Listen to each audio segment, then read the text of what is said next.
إن الحمد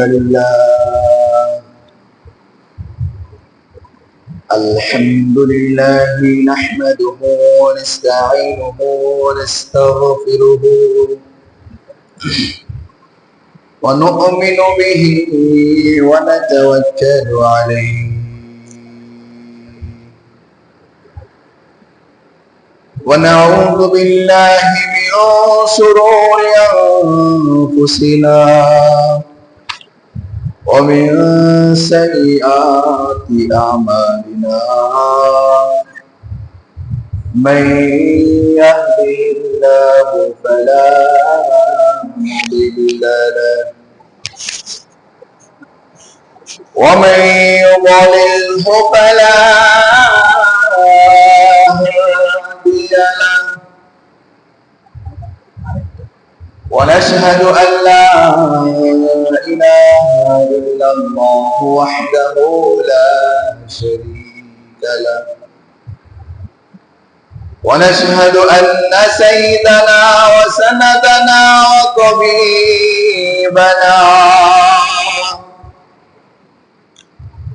وطبيب أرواحنا ومولانا محمدا عبد الله ورسوله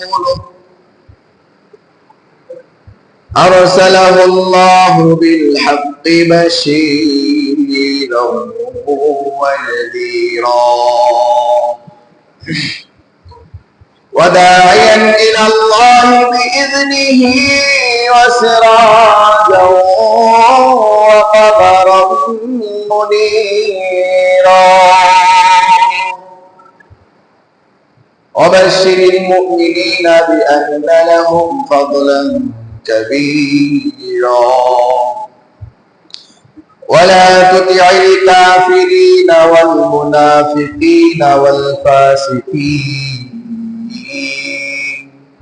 ودع عذابهم وتوكل على الله وكفى بالله وكيلا. أعوذ بالله من الشيطان الرجيم. بسم الله الرحمن الرحيم. فلما بلغ معه السعي قال يا بني إني أرى في المنام أني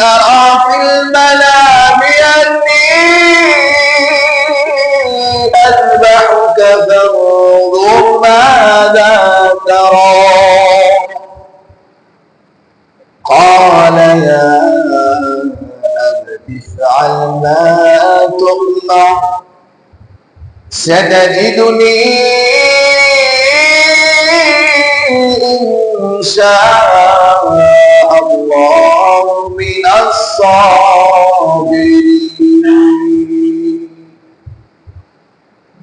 وقال النبي صلى الله عليه وسلم قالوا يا رسول الله ما هذه الأضاحي؟ قال النبي صلى الله عليه وسلم سنة أبيكم إبراهيم أو كما قال النبي صلى الله عليه وسلم ما كان محمد أبا أحد من رجالكم ولكن رسول الله وخاتم النبيين وكان الله بكل شيء عليما. إن الله وملائكته يصلون على النبي يا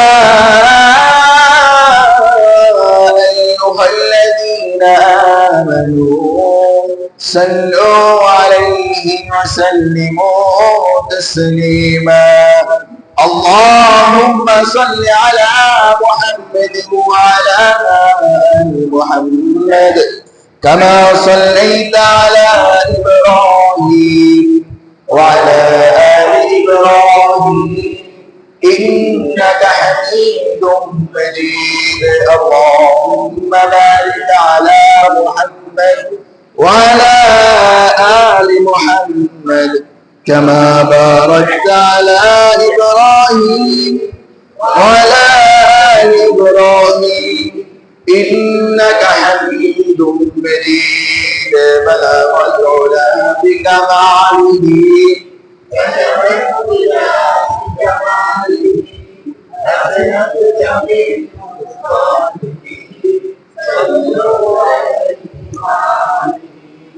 بلغ العلا بكماله كشف الدجى بجماله حسنت جميع خصاله صلوا عليه وآله سبحانك لا علم لنا إلا ما علمتنا إنك أنت العليم الحكيم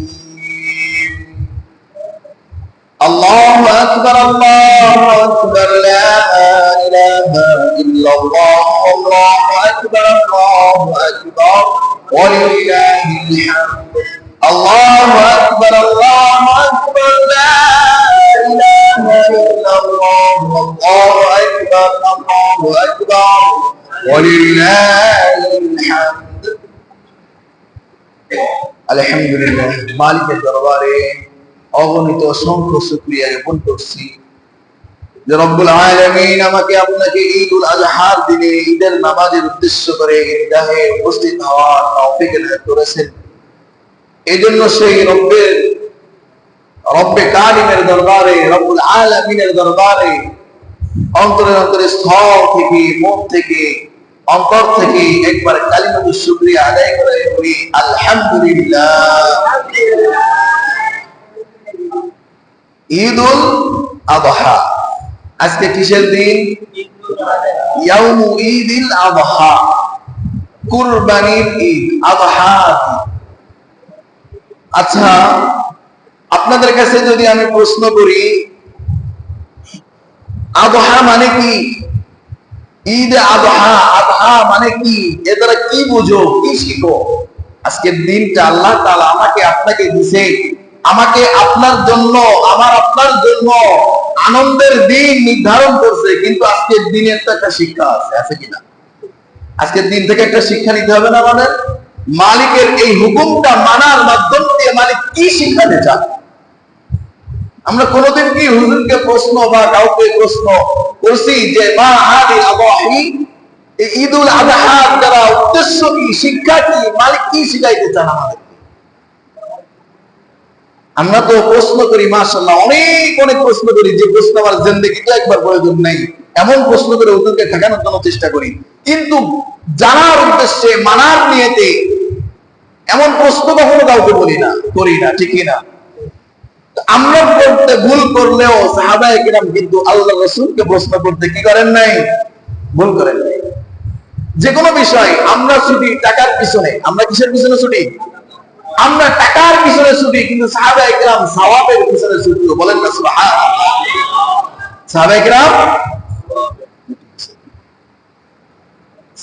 কিরাম সওয়াবের পিছনে ছুটতেন। আল্লাহ রাসূল যদি কখনো কোনো সময় বলতেন এটা নেকির কাজ, সঙ্গে সঙ্গে সাহাবায়ে কিরামের ভিতরে প্রতিযোগিতা শুরু হয়ে যেত, কে আগে কার আগে করতে পারে, ঠিক কি না? আর আমরা যদি শুনি আজকে ঈদের নামাজ না পড়লে ও ব্যক্তি 1000 টাকা দিবে, নামাজ তো আরো আয়োজন করে পরে, ঠিক কি না? 1000 টাকা তার কেউ দিত না, আগে টাকা নিয়ে সেই টাকা ধরি। দুঃখের বিষয়, গতকালকে জুমার নামাজ পড়ে জড়াইছি, দেখি এক ব্যক্তি জুমার ঈদের নামাজের প্রস্তুতি নিতেছে, যেমন সে করছে, কাটিং করতেছে, মোজ ছাড়তেছে, চুল ছাড়তেছে। কিসের নামাজের প্রস্তুতি? ঈদের নামাজের প্রস্তুতি। আচ্ছা, আপনার কাছে প্রশ্ন আমার, ঈদের নামাজের গুরুত্ব বেশি না জুমার নামাজের গুরুত্ব বেশি? এই মানুষ কবে ফিরবে তোমাদের আকল? জুমার নামাজ না পড়ে ঈদের নামাজের প্রস্তুতি নিচ্ছে।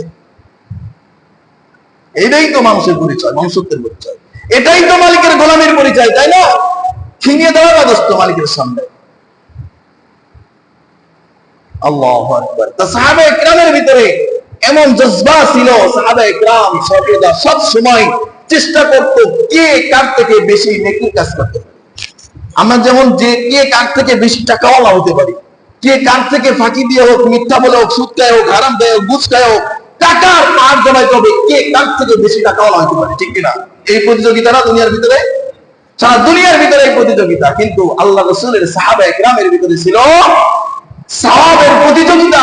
এরপরেও দিন শেষে ছিল টেনশন, না জানি মালিক কোন প্রশ্ন করে বসে, না জানি মালিকের সামনে কি নিয়ে দাঁড়াবো, আমাদের তো কোনো বুঝি নাই। এই টেনশনে সাহাবায়ে কেরাম ভুগতেন। আর আমি আপনি আমল না করেই জান্নাতের আশা করে বসে আছি, ঠিক কিনা? ঈমানের খবর নেই, আমলের খবর নেই, মাফ তো দূর পায়ে যাব, আশা আছে। আল্লাহ তাআলা আমাদের সবাইকে সাহাবায়ে কেরামের মেজাজের মতো মেজাজ গড়ার তৌফিক দান করুন, বলেন আমিন। সাহাবায়ে কেরাম প্রশ্ন করলেন, ইয়া রাসূলুল্লাহ, ক্বালু ইয়া রাসূলুল্লাহ, সাহাবায়ে কেরাম বললেন, আল্লাহর রাসূল, হে পয়গম্বর, মা হাযিহিল আদাহি, ইয়া রাসূলুল্লাহ, এই উদহিয়া, আদাহি, এই কুরবানির দ্বারা উদ্দেশ্য কি, শিক্ষা কি?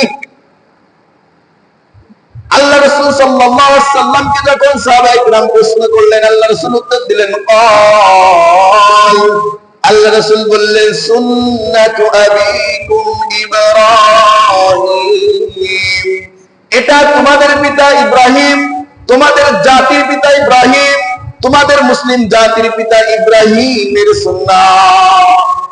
কি বললেন? তোমাদের জাতির পিতা ইব্রাহিমের সুন্নাহ। এর দ্বারা সমাধান আইলো?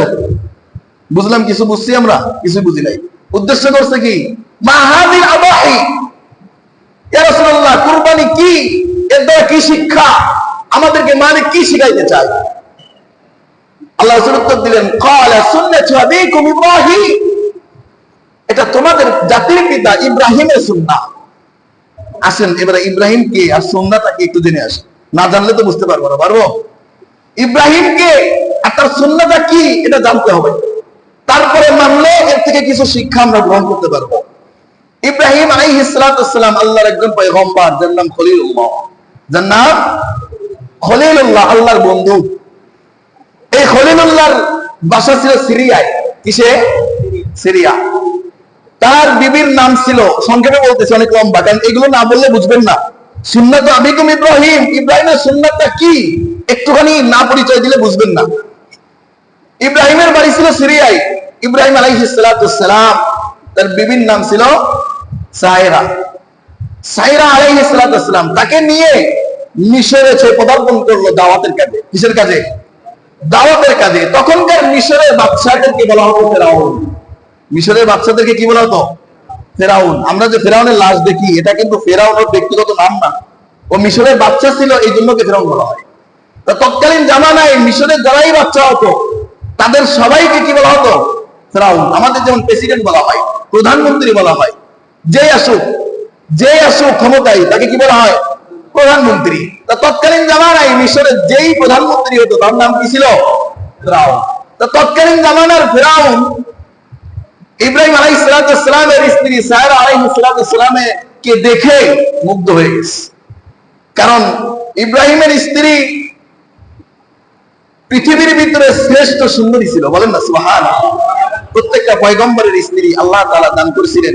আয়েশা রাদিয়াল্লাহু তাআলা আমাদের নবীর স্ত্রী, যিনি এমন সুন্দর ছিলেন দ্বিতীয় কেউ ছিল না।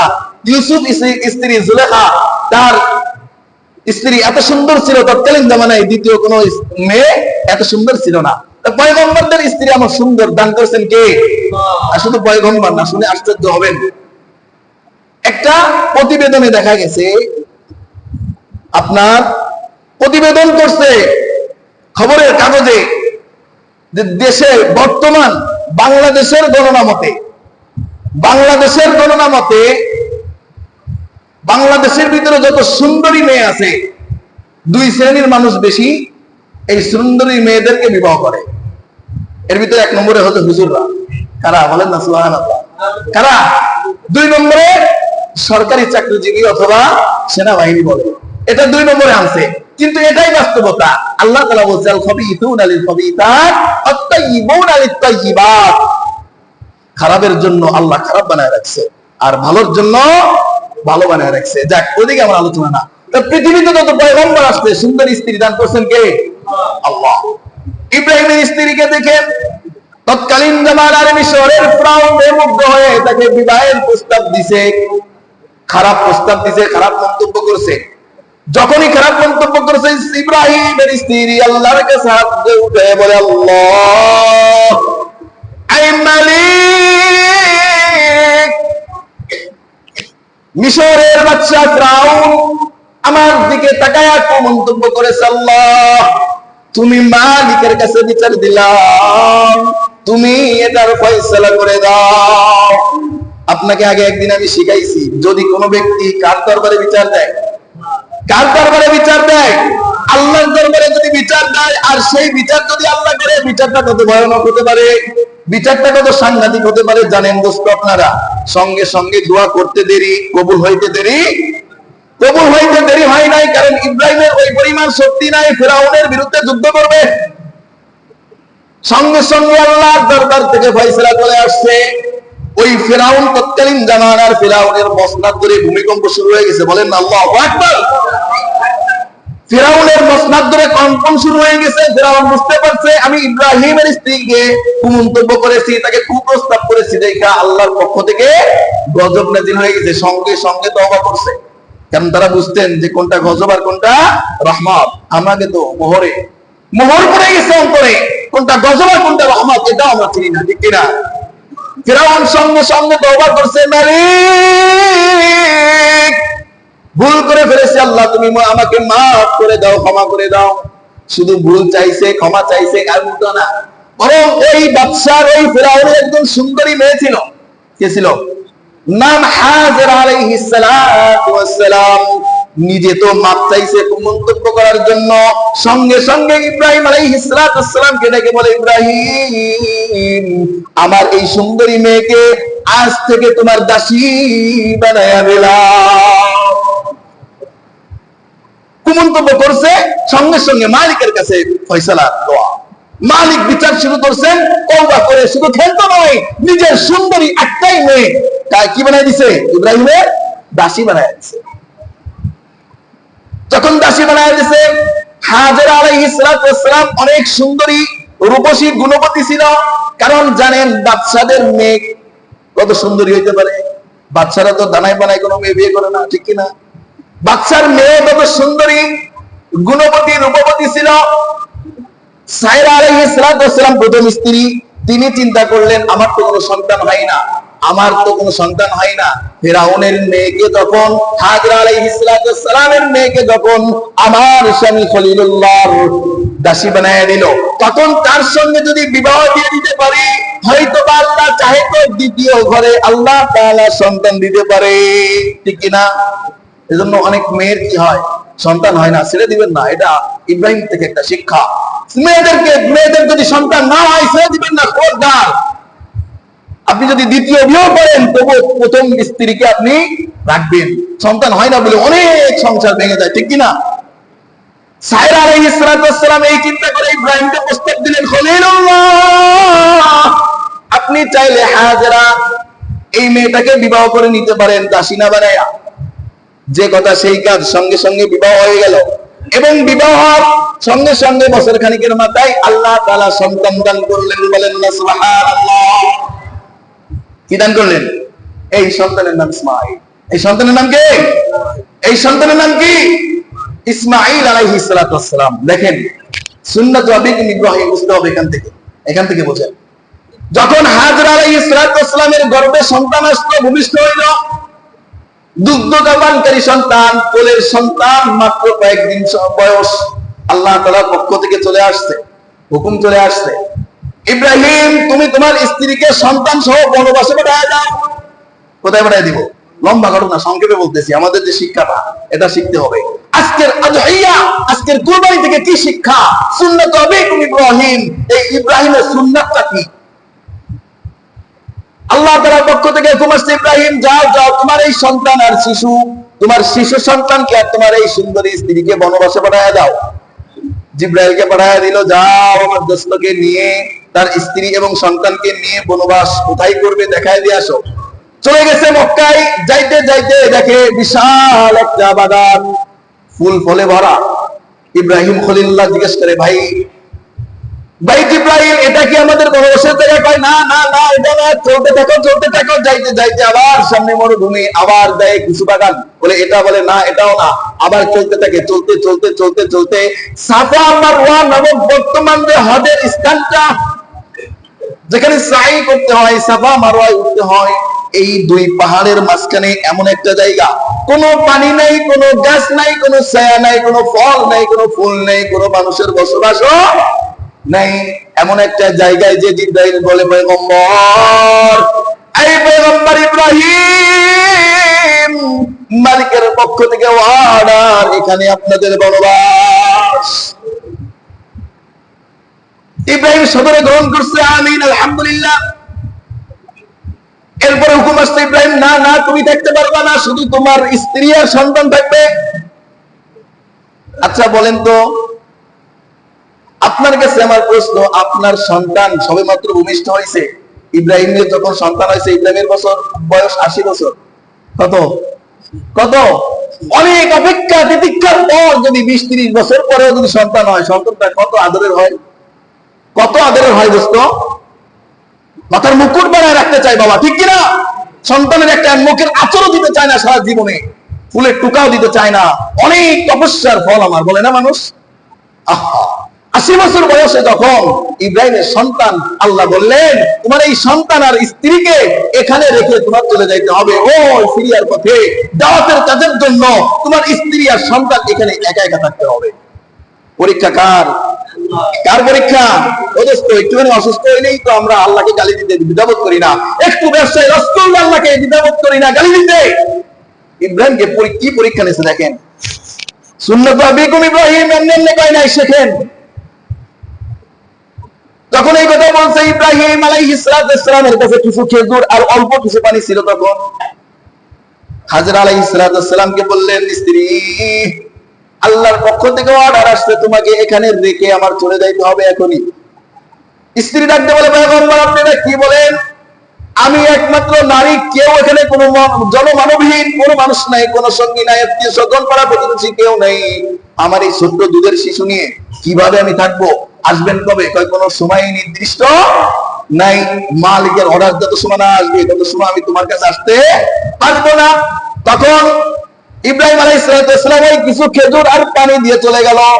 ইব্রাহিম আলাইহিস সালাম স্ত্রী হাজরা আলাইহিস সালাম কইতে কয়দিন চলবে? 2-3 দিন চলছে। 2-3 দিন পরে পানিও শেষ, খেজুরও শেষ। শেষ পানি অনেক লম্বা ঘটনা দোস্ত। তখন পানি শেষ হয়ে গেছে, সন্তান ক্ষুধার যন্ত্রণায় ছটফট করতেছে, কারণ মার বুকের দুধ খায়, খাবার না খাইতে পারলে দুধ করতে আইব, মার স্তন শুকিয়ে গেছে। কিন্তু ইব্রাহিম ছটফট করতেছে ক্ষুধার। ইব্রাহিমের সন্তান ইসমাইল ছটফট করতেছে, শিশু বাচ্চা। দেখবেন ক্ষুধা লাগলে তারা যখন শুয়ে থাকে হাউমাউ করে কাঁদতে থাকে, আর পাও কি করতে থাকে? হাত পাও নাড়াতে থাকে। এমন অবস্থায় ক্লান্তির কারণে হাত পাও নাড়ানোর শক্তিও আর ইসমাইলের নাই। এক পর্যায়ে পাও নাড়াচ্ছে, মাটি থেকে উঠতেছে আর মাটিতে পড়তেছে। হাজরা আলাইহিস সালাম একবার হাজরা সাফা পাহাড়ের উপরে উঠে যাচ্ছে পানির খোঁজে, একবার মারওয়া পাহাড়ের উপরে উঠতেছে পানির খোঁজে।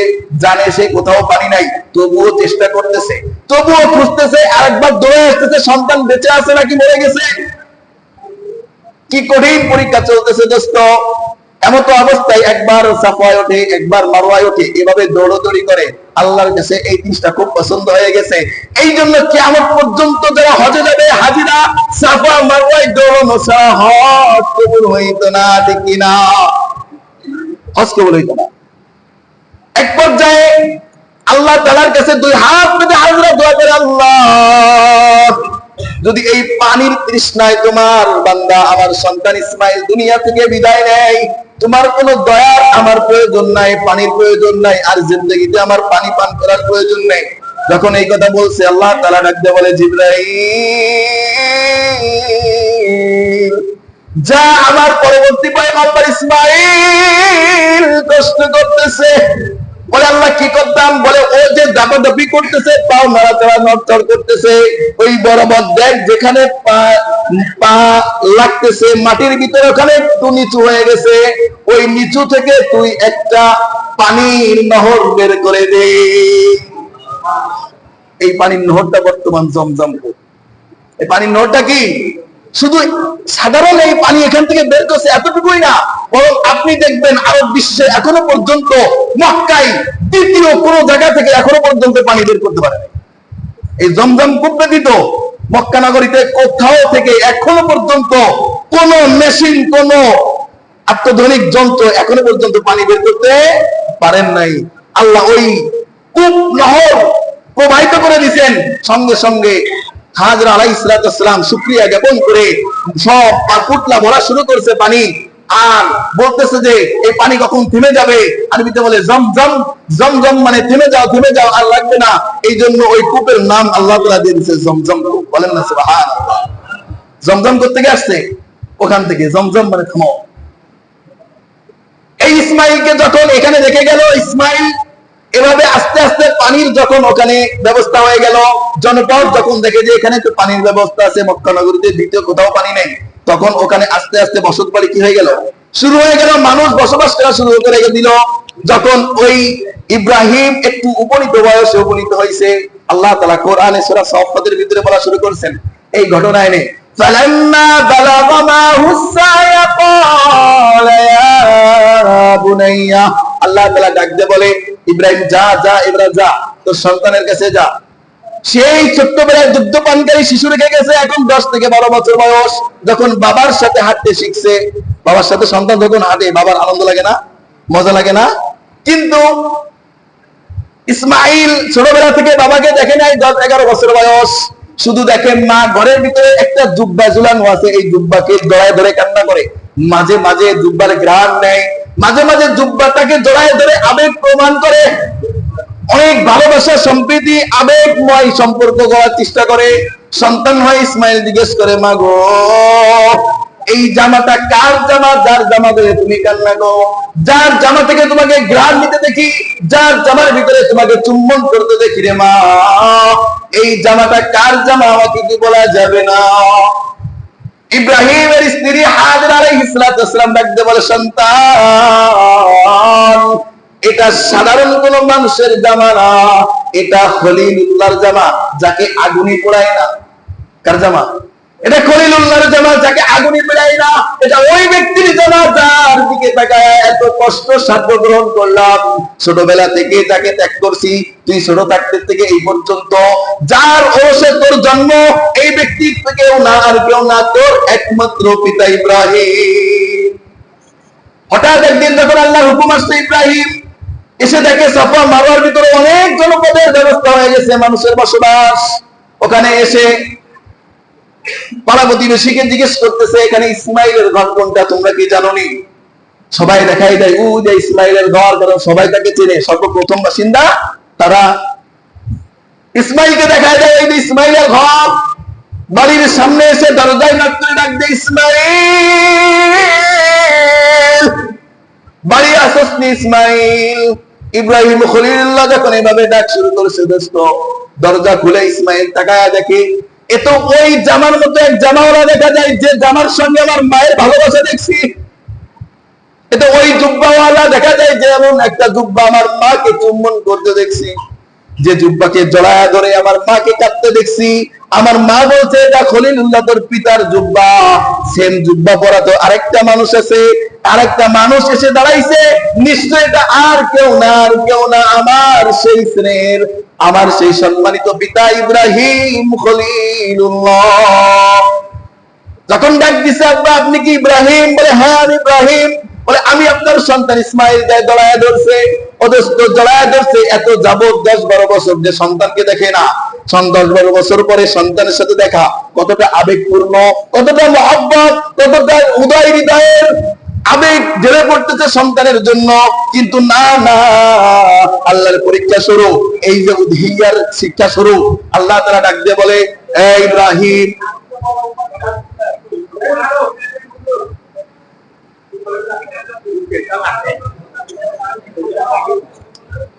ইব্রাহিম ডাক দিয়ে বলে, সন্তান,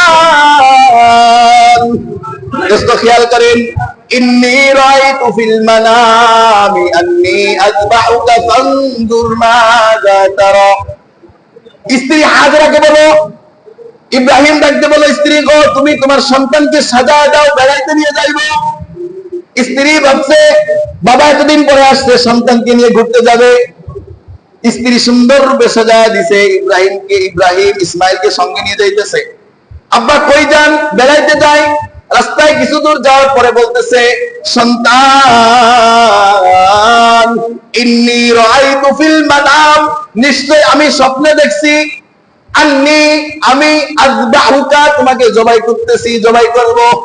ফানজুর মাযা তারা, এই বিষয়ে তোমার কি মত? দোস্ত, একটা বাবা 80 বছর বয়সে যদি একটা সন্তান পায়, 10 বছর 12 বছর যদি সন্তান থেকে দূরে থাকে, জন্মের পর থেকে 10-12 বছর পরে যদি সেই সন্তানকে কাছে পায়, কতটা আবেগময়, কতটা আদরওয়ালা বাবা হতে পারে। কিন্তু সন্তানকে প্রথম দিনই কাছে পেয়ে বলতেছে, ইন্নী রাআইতু ফিল মানাম, আমি স্বপ্নে দেখছি, আন্নী আযবাহুকা, তোমাকে আমি জবাই করতেছি। মাযা তারা, এই বিষয়ে তোমার মতামত কি? এই বিষয়ে তুমি কি বলো? 11-12 বছরের সন্তান জবাব দিচ্ছে দোস্ত, قال يا أبت افعل ما تؤمر, এই আমার সম্মানিত পিতা, আপনাকে যেটা অর্ডার করা হয়েছে আপনি সেটাই পালন করবেন। সন্তানের জবাব। ইব্রাহিম যখন জিজ্ঞেস করলো, আমি স্বপ্নে দেখছি তোমাকে কুরবানি করতেছি, ইসমাইল তুমি কি বলো? ইসমাইল বলে, বাবা তোমাকে যেটা অর্ডার করা হয়েছে সেটাই তুমি পালন করো। সাতাজিদুনি ইনশাআল্লাহু মিনাস সাবিরিন, তবে আপনি টেনশন করেন না, মনে করতেছেন যে সন্তান অনেকদিন পরে বাবা পাইছে, বাবা এমন কথা বললে সাজবে না, সন্তান কি করবে কি না করবে। শুনেন বাবা, শুনেন, সাতাজিদুনি, অবশ্যই আমি সন্তানকে আপনি পাবেন, ইনশাআল্লাহু মিনাস সাবিরিন, ধৈর্যশীল একজন ব্যক্তি পাবেন। সমস্যা নাই, আপনি আমাকে জবাই করবেন তো, আল্লাহর অর্ডার আসছে, কোনো প্রবলেম নাই, আমাকে ধৈর্যশীল হিসেবে আপনি পাবেন। তবে বাবা আমার 3টা কথা আপনার মানতে হবে। বলে কি কথা বলো সন্তান? বলে আমাকে যখন জবাই করবেন আমাকে ভুল করে করবেন, চিৎ করে করবেন না। বলে কেন? বলে আপনার চেহারা আমি বহুত দিন দেখি না, আপনি আমার চেহারা দেখেন না, আপনি আমার পিতা, আমি আপনার সন্তান। হয়তোবা আল্লাহর হুকুম পালন করতে যে আমার চেহারার দিকে আপনার নজর পড়লে মনের ভিতরে মায়া আসতে পারে, আল্লাহর হুকুমের প্রতি ত্রুটি আসতে পারে, এই জন্য আমাকে ভুল করে শোয়াবেন। বাবা দ্বিতীয় শর্ত হচ্ছে আমাকে আমার জামাটা খুলে আমাকে জবাই করবেন। বলে কেন বাবা, তোমার জামা খুলে কেন জবাই করবো? ইসমাইল ডাকতে বলে, আব্বা জান, আম্মা জানকে বলে আসতেন আমাকে বেড়াইতে নিয়ে আসছেন, আমি আমার আম্মার অনেক আদরের সন্তান, আমি সারা জীবন দেখছি আপনাকে কাছে পাই নাই, আপনার জামার প্রতি ভালোবাসা মহব্বত স্থাপন করছে, আমার জামাটা নিয়ে আমার মাকে হাদিয়া দিবেন, বলবেন তোমার সন্তানকে আল্লাহর জন্য কুরবানি করে আসছি, এই নাও তোমার সন্তানের জামা, সারা জীবন মা যতদিন বেঁচে থাকবে আমার জামার সাথে আমার ভালোবাসার মহব্বত স্থাপন করবে, আমার মা আমার ভালোবাসাটা আমার জামার সাথে প্রয়োগ করবে, আমার জামা ধরে কান্না করবে, আমার জামাই চুমু খাবে, আমার জামার ভিতর থেকে সন্তানের ঘ্রাণ অনুভব করবে। আব্বা তৃতীয় শর্ত হচ্ছে, কি শর্ত বাবা বলো? বলে আপনি আপনার চোখটা বেঁধে নেবেন। কারণ কি? বলে আপনি যখন দেখে দেখে জবাই করবেন তখন আপনি এই চিন্তা করতে পারেন যে আমার সন্তানকে আমি কিভাবে জবাই করব, না আপনার হাত কাঁপতে পারে, আপনার ভিতরে ত্রুটি আসতে পারে, না না না, আল্লাহর হুকুম, আল্লাহর অর্ডার, এই ক্ষেত্রে যেন কোনো ত্রুটি না আসে, এই জন্য নিজের চোখের ভিতরে আব্বা জান আপনি পর্দার আবরণ সৃষ্টি করে নিবেন। লম্বা ঘটনা দোস্ত, যে ঘটা সেই কাজ। চক্ষু বেঁধে নিলেন, ইসমাইলের হাত পাও বেঁধে গুল করে শোয়াইলেন, জামাটা খুলে নিলেন, বিসমিল্লাহি আল্লাহু আকবার বলে ছুরি চালাইলেন। যখনই ছুরি চালাইছে তখন আল্লাহ তাআলা জিবরাইলকে ডাক দিয়ে বলে, জিবরাইল, আইরে জিবরাইল। فلما أسلما وتله للجبين, আরে ইসমাইল সহ ইব্রাহিম দুইজনই আমার হুকুমের সামনে আত্মসমর্পণ করছে। ফালাম্মা আসলামা, দুইজনই আত্মসমর্পণ করছে, আমি আল্লাহর হুকুমকে প্রাধান্য দিছে। ওয়াতাল্লাহু লিল জাবিন, জবের জন্য প্রস্তুত করছে, ছুরিও চালাই দিছে। খবরদার ছুরি, তুই ইসমাইলের একটা পশম কাটারও যোগ্যতা রাখিস না। যা যা যা জিবরাইল, জান্নাত থেকে একটা দুম্বা ওর ছুরির তলে বসায়া আমার পরবর্তী পয়গম্বর ইসমাইলকে সরায়া নিয়ে যা। সঙ্গে সঙ্গে জিবরাইল এসে ছুরির তলে একটা দুম্বা বসায়া দিছে, আর ইসমাইলকে সঙ্গে সঙ্গে সাইডে দাঁড় করায় দিছে। ইব্রাহিম যখন ছুরি চালাইছে, ছুরি চালায়া চক্ষু খুলছে, দেখে যে ইসমাইল তো শোয়া নেই, একটা দুম্বা জবাই হইলো। সাইডে তাকায় দেখে ইসমাইল জবাই আছে। বলে, কি ব্যাপার, তুমি জবাই হও নাই বাবা? বলে, না না, কে জানি এসে আমাকে ছুরির তল থেকে উঠায়া এখানে দাঁড় করায় দিছে। তখন ইব্রাহিম সঙ্গে সঙ্গে বললেন, আল্লাহু আকবার, আল্লাহু আকবার। ইসমাইল বলল, লা ইলাহা ইল্লাল্লাহ। ফেরেশতারা আর বসে থাকে নাই। জিবরাইল বলল, আল্লাহু আকবার, আল্লাহু আকবার।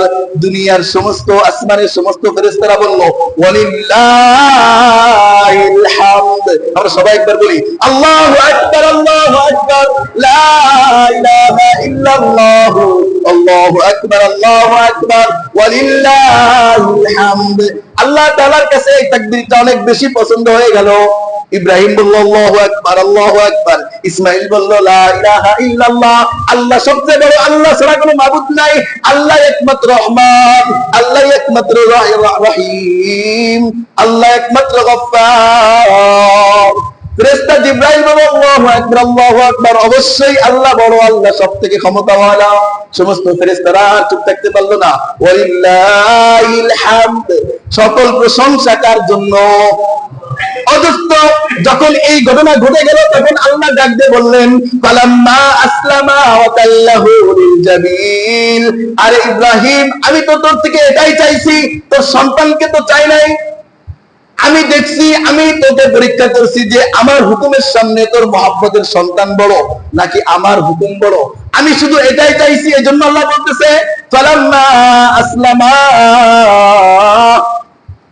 ইব্রাহিম এবং ইব্রাহিমের সন্তান ইসমাইল যখন আত্মসমর্পণ করলো আমার হুকুমের সামনে, ওয়াতাল্লাহু লিল জাবিন, এবং ছুরির তলে সন্তানকে দিয়ে দিছে, ছুরি চালায়া দিছে। বেশ, আমার কাছে, আমি আল্লাহর কাছে এটুকুই যথেষ্ট, আমি আর চাই না। ওয়ানাদাইনাহু আইয়া ইব্রাহিম, তখন সঙ্গে সঙ্গে ইব্রাহিমকে ডাক দিয়ে বলে, হে ইব্রাহিম, قد صدقت الرؤيا إنا كذلك نجزي المحسنين। আমি আল্লাহ এটাই চাইছি ইব্রাহিম, আমি তোর সন্তান চাই নাই দোস্ত। আজকের এই দিনের, উদহিয়ার দিনের, ঈদুল আজহার দিনের যে প্রশ্ন করছিলাম মনে আছে নি? সর্বপ্রথম যে প্রশ্ন করছিলাম কি, আল্লাহ রাসূলের সাহাবীরা জিজ্ঞেস করছে, মা হাদিল আদাহি ইয়া রাসূলুল্লাহ, হে আল্লাহর রাসূল, হে পয়গম্বর, এই উদহিয়া আমাদের কি শিখায়? এই উদহিয়া মানে কি? আজকের দিন থেকে কুরবানি করব, পশু জবাই করব, খাবো আমরা, ভোগ করবো আমরা, আত্মমর্যাদা বাড়বে আমাদের, সম্মান রক্ষা হবে আমাদের। আল্লাহ কি নিল? আল্লাহ কি শিখাইতে চাই? আল্লাহ আমাদেরকে কি দিতে চাই?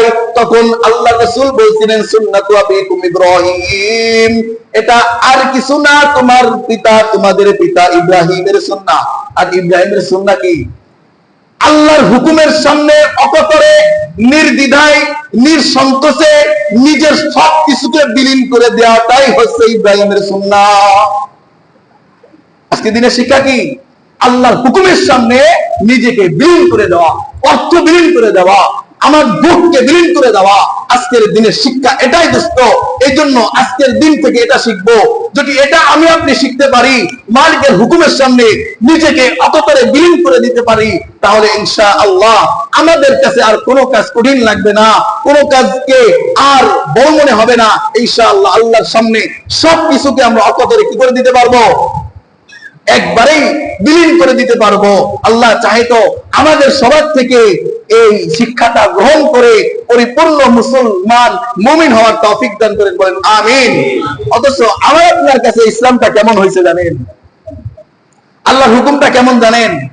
আমার অভ্যাসের বাইরে যেটা যাবে এটা আমি মানতাম না, ঠিক কিনা? নাকি ভুল বললাম?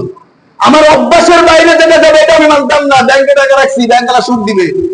হুজুর কি কন, সুদ খাইলে কত সুন্দর, যাবো আর টাকা উঠে নিয়ে আসবো, এনি ইসলাম বলে সুদ খাওয়া যেত না। আমার অভ্যাসের বাইরে যা, মানবো না, সুদ খাবো আমি, ঠিক কিনা? শীতের সময় ফজরের নামাজে ওঠা কষ্টকর। এই আরামের বিবিকে দুই ঢেলে দিয়ে ঠান্ডা পানিতে উঁচু করে মসজিদে আসবো না, এটা আমার অভ্যাসের সাথে যায় না, আমার অন্তরের সাথে যায় না। যা, আমার অভ্যাসকে প্রাধান্য দেবো, আল্লাহ হুকুমকে ঢেলে ফেলে দিলাম, ঠিক কিনা? নাকি ভুল বলতেছি? বলেন ভুল বলতেছি না? আমার উপরে কুরবানি ওয়াজিব করছে, আমার টাকা, আমার ইনকামের টাকা, আমি দেবো না। আল্লাহর হুকুম পরে আমার অভ্যাসে আসে না, আমার মনে চায় না ব্যাংকের থেকে 1 লক্ষ টাকা উঠায় গরু কিনে কুরবানি করি, এটা আমার অভ্যাসের বিরুদ্ধে যায়। যা, আল্লাহর হুকুম, কুরবানিকে ঠেলে ফেলে দিলাম, আমি টাকা বানতাম না। ঠিক বলতেছি না ভুল বলতেছি? বলেন।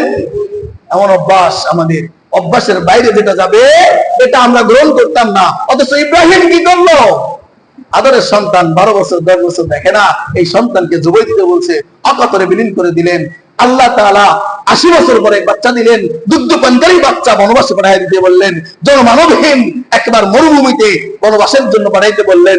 ইব্রাহিম অকাতরে নিজেকে বিলীন করে দিলেন, মায়া ত্যাগ করে দিলেন, ভালোবাসা বিসর্জন দিয়ে দিলেন, সবকিছুকে আল্লাহর সামনে, হুকুমের সামনে কুরবানি করে দিলেন। অথচ আজকের এই শিক্ষা থেকে পশুর সঙ্গে তোমার ভিতরে হিংসা, তোমার ভিতরে ভক্ত, তোমার ভিতরে তাকাব্বুরি, তোমার ভিতরে মায়া, তোমার ভিতরে মহব্বত, টাকার প্রতি কাবু, টাকার প্রতি যে দুর্বলতা, সব কিছুকে গরুর সঙ্গে জবাই দিয়ে দিবা। ঠিক আছে? ঠিক আছে তো ইনশাআল্লাহ? ইব্রাহিম যেমন সবকিছু আল্লাহর হুকুমের সামনে একেবারে বিলীন করে দিছে, আল্লাহ রাসূল এটাই শিখাইছে আমার সাহাবারা, এই আমার উম্মতেরা, কিয়ামত পর্যন্ত যারা আসবা, আজকের কুরবানি শিক্ষা এটা। সুন্নাত আবিকুম ইব্রাহিম, তোমাদের পিতা ইব্রাহিম যেমন আল্লাহর হুকুমের সামনে, আল্লাহর ওয়ার্ডের সামনে নিজেকে অকাতরে বিলীন করে দিছে, তোমরাও তোমাদের সবকিছু আল্লাহর হুকুমের সামনে অকাতরে বিলীন করে দিবা। আল্লাহর হুকুম যদি হয় এখনই জিহাদের ময়দানে রক্ত প্রয়োজন, আমরা সবকিছু ফেলে রক্ত দিতে প্রস্তুত আছি কিনা বলেন? এখন যদি আল্লাহর হুকুম আসে, সবকিছু ব্যবসা বাণিজ্য ফেলে মসজিদে নামাজ পড়তে আসতে হবে। আল্লাহ আল্লাহর নামের ধ্বনি মাইকের, মসজিদের মাইক থেকে উচ্চারণ হয়েছে, সবকিছুকে ফেলে মসজিদে উপস্থিত হতে হবে। এটাই নিজেকে আল্লাহর হুকুমের সামনে বিলীন করা। এই জন্য আজকে দিনের শিক্ষা দোস্ত, শুধু কোরবানিকে বিলীন করে দিলাম, গরুকে বিলীন করে দিলাম, জবাই করে খালাস হয়ে দিলাম না। এই জবাইয়ের সাথে টাকার প্রতি মহব্বত, এই জবাইয়ের সাথে নিজের অহংকার, নিজের বরত্ব, নিজের ব্যক্তিত্ব, নিজের ভেজালে সব কিছুকে একবারে কুরবানি করে দিতে হবে। যা, আমি কিছুই না, মালিক যদি ক্ষমা না করে, আমার থেকে রাস্তার একটা কুকুর আর শুকর দামি, আর যদি মালিক ক্ষমা করে তাহলে আমার 7,000 ধন। আমি আমার সৌভাগ্যতার কারণে মালিকের কাছে ক্ষমা চাইলাম। এই জন্য দোস্ত, মালিকের হুকুমকে সর্বপ্রথম সবার আগে প্রাধান্য দেওয়াটাই আজকের শিক্ষা। বুঝে আসছে তো ইনশাআল্লাহ? এই কুরবানিটা সাধারণ কুরবানি না, তোমার টাকার মহব্বত ছাড়তে হবে, পারবা কিনা এটাই আল্লাহর পরীক্ষা। তোমার ভিতরের হিংসা তাকাব্বুরি ছাড়তে হবে, পারবা কিনা এটাই আল্লাহর পরীক্ষা। আল্লাহ তাআলা আমাদের সবাইকে আল্লাহ তাআলার হুকুম যথার্থ পালন করার তৌফিক দান করুন, বলেন আমিন। আল্লাহু আকবার, আল্লাহু আকবার, লা ইলাহা ইল্লাল্লাহ, আল্লাহু আকবার, আল্লাহু আকবার, ওয়ালিল্লাহিল হামদ। আল্লাহু আকবার, আল্লাহু আকবার, লা ইলাহা ইল্লাল্লাহু, আল্লাহু আকবার, আল্লাহু আকবার, ওয়ালিল্লাহিল হামদ। আমরা এখনো যারা বিলম্ব করতেছি, আমরা অতি দ্রুত ঈদগাহের ময়দানে চলে আসি। আমাদের নামাজ যথার্থ টাইমে শুরু হবে ইনশাআল্লাহ। আমাদের নামাজ যথাযথ টাইমে শুরু হবে। আর যারা দেরি করবো বা লেট করবো, তারা আমরা দ্বিতীয় জামাতে শরীক হবো ইনশাআল্লাহ। আমাদের দ্বিতীয় জামাত 7:40 অনুষ্ঠিত হবে। আমরা 7:40 আগে মসজিদে উপস্থিত হওয়ার চেষ্টা করব। আমাদের উপরে 7 কাতার বানানো হয়েছে, কাতারগুলো সাজানো আছে, আমরা কাতার মেনটেন করে বসবো। এবং নিচেও আমাদের কাতার একটা মাশাআল্লাহ বানানো হয়েছে, 7টা কাতার করা হয়েছে। আলহামদুলিল্লাহ, আমরা মেনটেন করে একটু কাতার সোজা করে বলি, দাঁড়ায় যাই, আমরা সবাই কাতার সোজা করে বলি।